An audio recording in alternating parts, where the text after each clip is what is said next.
بسم الله الرحمن الرحيم الحمد لله رب العالمين والصلاة والسلام على أشرف الأنبياء والمرسلين وعلى آله وصحبه ومن تبعهم بالإحسان إلى يوم الدين أما بعد سلام الله عليكم ورحمة الله وبركاته.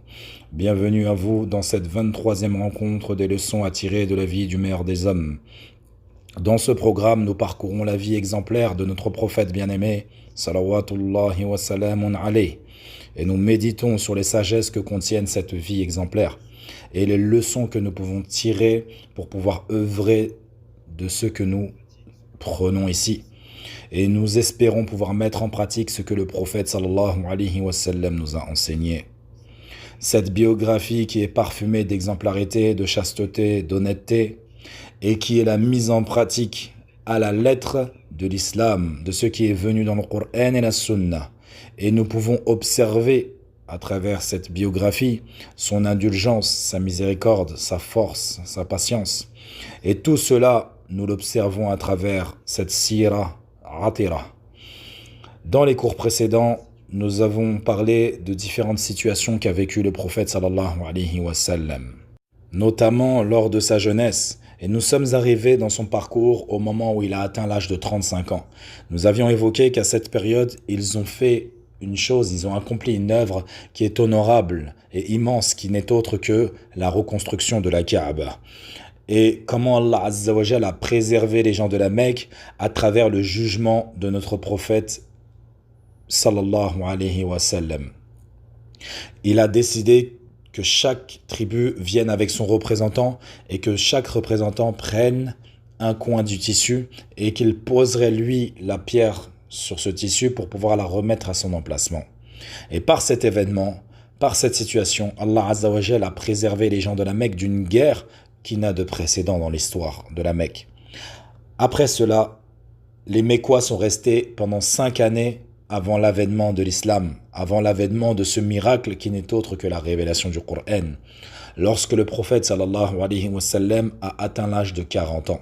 Et c'est là qu'a commencé une toute autre vie, pour les gens de la Mecque, mais également pour les gens de la terre entière. Mais aujourd'hui, avant d'évoquer la révélation faite au prophète sallallahu alayhi wa sallam, avant de parler du prophète sallallahu alayhi wa sallam lorsqu'il a eu 40 ans, nous allons nous rappeler et évoquer les bienfaits qu'Allah Azza wa Jal a attribués à notre prophète bien-aimé, comme le fait de l'avoir rendu infaillible. Il n'est jamais tombé dans le polythéisme, et il l'a même protégé contre des choses dans lesquelles les gens de l'époque tombaient dedans, ils étaient noyés dedans. Et le prophète sallam a été préservé de tout cela. Et également, comme nous avons cité dans les cours précédents, le prophète sallam a été préservé de la nudité, alors que la nudité n'était pas une chose répréhensible et blâmée par les gens de Quraysh. Il y avait même des Arabes qui venaient à la Mecque et qui faisaient la circumambulation autour de la Kaaba, et ils la faisaient nue. Et c'est une fois la révélation faite au prophète sallallahu alayhi wa sallam et qu'il a reçu l'ordre d'Allah et il a eu la conquête de la Mecque qu'il a interdit cette nudité, que plus personne ne puisse tourner autour de la Kaaba nu. Et également il y avait des hommes, des jeunes hommes de l'âge du prophète sallallahu alayhi wa sallam qui avaient certains jeux qu'ils pratiquaient et ils étaient amenés à lever la partie basse de leur pagne et on voyait leur nudité, subhanallah. Ceci était une chose pratiquée et c'était tout à fait légiféré à l'époque des Arabes. Également, parmi les choses sur lesquelles le prophète sallallahu alayhi wa sallam s'est distingué de Quraysh, c'est la station à Arafat, al-wuquf bi Arafat. Quraysh, lorsqu'ils accomplissaient le Hajj, ils ne s'arrêtaient pas à Arafat. Ils passaient à Arafat et ils retournaient tout de suite à Muzdalifa. Et c'est là qu'a commencé une toute autre vie, pour les gens de la Mecque, mais également pour les gens de la terre entière. Aujourd'hui, avant d'évoquer cette révélation, avant de parler de la quarantaine du prophète sallallahu alayhi wa sallam, nous allons parler et évoquer et nous rappeler les bienfaits qu'Allah Azza wa Jal a attribués à son prophète, comme le fait qu'Allah Azza wa Jal l'ait rendu infaillible, le fait de tomber dans le polythéisme, il ne l'a jamais fait. Il l'a même protégé contre les choses dans lesquelles les hommes de l'époque et les gens de l'époque tombaient dedans, alors que le prophète sallam n'est jamais tombé dans cela. Également, nous avons évoqué dans les cours précédents que Allah Azza wa Jal l'a préservé de la nudité, alors que la nudité n'était pas une chose répréhensible et blâmable à l'époque de la Jahiliya, à l'époque du prophète sallallahu alayhi wa sallam, car il est rapporté que d'autres gens, les Arabes, certains Arabes venaient à la Mecque et tournaient, faisaient la circambulation autour de la Kaaba nus. Et c'est le prophète sallallahu alayhi wa sallam, lorsqu'il a reçu l'ordre d'Allah et qu'il a eu la conquête de la Mecque, qu'il a interdit cette nudité. Et les jeunes hommes de l'âge du prophète sallallahu alayhi wa sallam, certains, jouaient à des jeux, et dans leurs jeux, ils étaient amenés à lever la partie basse de leur pagne, et on voyait leur nudité, subhanallah. Ceci était une chose qui était pratiquée, et c'était tout à fait légiféré chez eux. Et également, parmi les choses sur lesquelles il s'est distingué, le prophète sallallahu alayhi wa sallam, des gens de Quraysh, c'est la station à Arafat, al-wuquf bi Arafat. Quraysh ne s'arrêtait pas à Arafat, ne stationnait pas à Arafat lors de leur hajj. Ils partaient directement à Muzdalifa. Ils passaient par Arafat, mais ne s'y arrêtaient pas. Et ils allaient directement à Muzdalifa. Alors que les autres tribus arabes s'arrêtaient à Arafat, ils faisaient la station à Arafat. An-Nabi sallallahu alayhi wa sallam faisait de même. Ils se maintenaient à la sunna d'Ibrahim alayhi salam.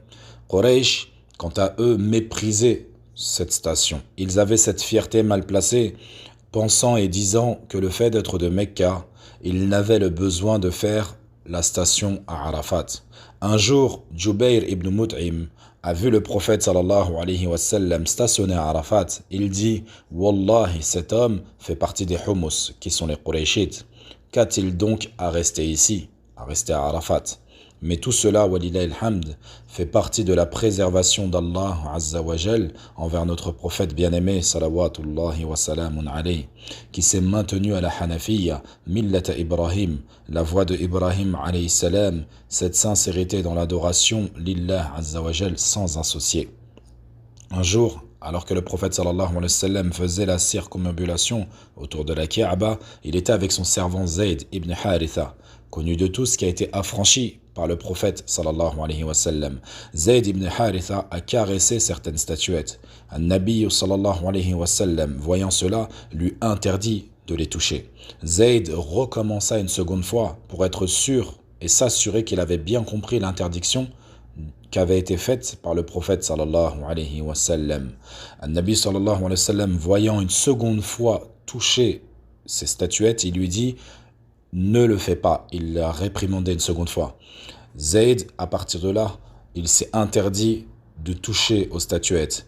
Et le jour de la révélation, Zayd ibn Haritha, quelque temps plus tard, il dit « Wallahi ». Le prophète sallallahu alayhi wa sallam n'a jamais touché une de ces statuettes placées autour de la Kaaba, jusqu'à ce que Allah Azza wa Jal l'honore de l'islam, l'honore de la prophétie et l'envoie aux gens de la terre entière avec l'islam.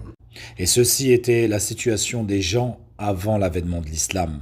Et nous l'avons évoqué à plusieurs reprises dans ces leçons, que la situation des Arabes était particulière avant l'époque du prophète sallallahu alayhi wa sallam. Nous avons parlé de leur manière d'être religieuse et également leur attache pour certains à la Hanafiya, à la religion d'Ibrahim alayhi salam. Également, nous avons évoqué leur situation politique et leur manière d'exécuter cette politique, et qu'ils étaient parmi les plus faibles des tribus, des contrées, et ils n'étaient pas respectés par les empires voisins. Et également, nous avons parlé du shirk, et comment les statuettes sont entrées au sein de la Mecque. Et également, nous rappelons ici qu'il y a eu certains signes envoyés par Allah Azza wa Jal au peuple des Arabes qui annonçaient l'arrivée du prophète sallallahu alayhi wa sallam aux gens, pour les réformer et leur montrer la voie de droiture. Et comme il est dit dans les livres des chrétiens, Isa alayhi salam a annoncé clairement et explicitement la bonne nouvelle de l'arrivée du prophète sallallahu alayhi wa sallam.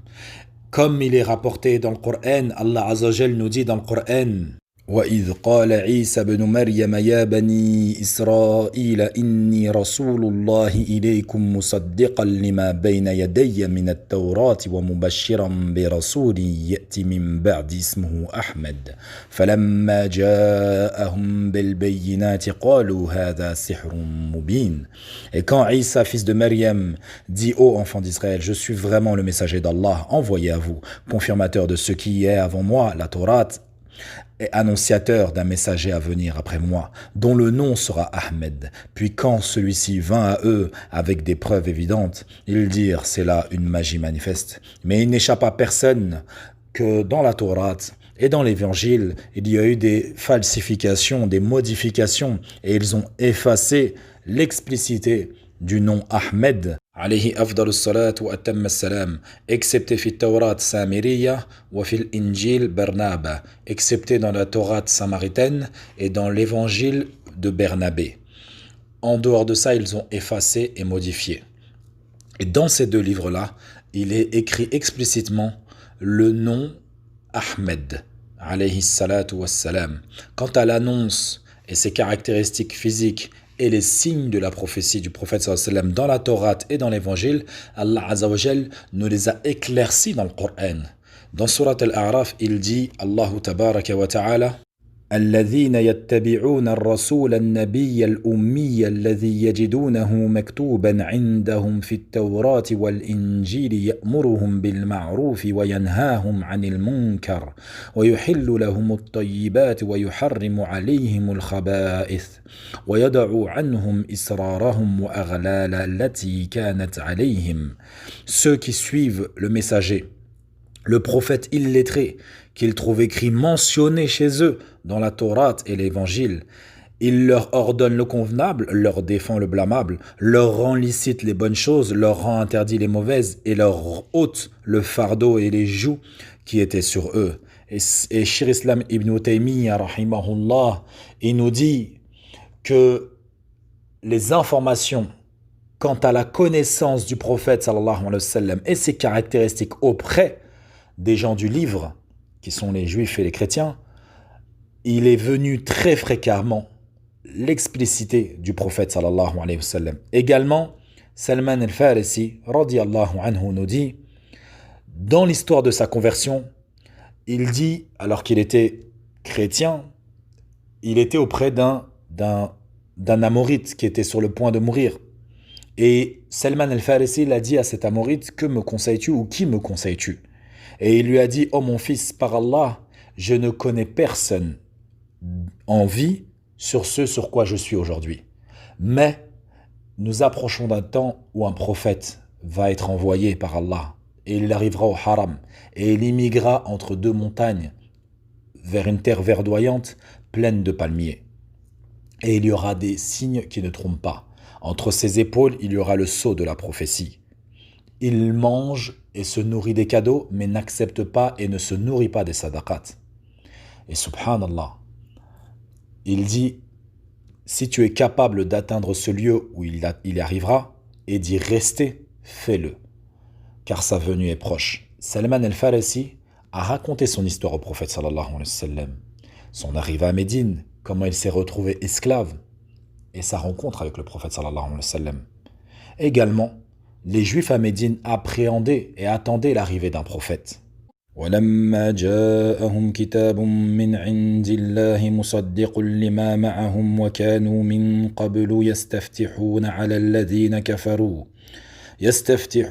الذين كفروا فلما جاءهم ما عرفوا كفروا به فلعنة الله على الكافرين.